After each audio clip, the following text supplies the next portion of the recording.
একটা ফার্স্ট একটা লিকুইড একটা অ্যান্টাসিড রাখুন বা অ্যানেস্থেটিক অ্যান্টাসিড রাখুন।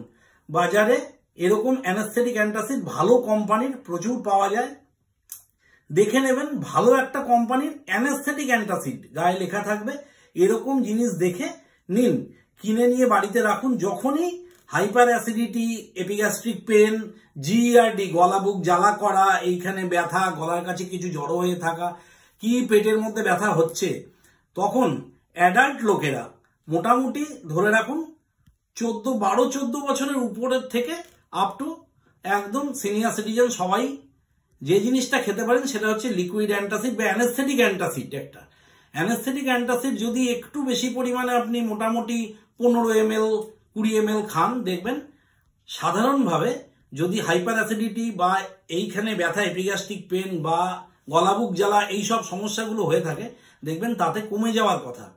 এবং লিকুইড অ্যান্টাসিড, অ্যানেস্থেটিক অ্যান্টাসিড যেগুলো খাবেন, খেয়ে চট করে জল খাবেন না।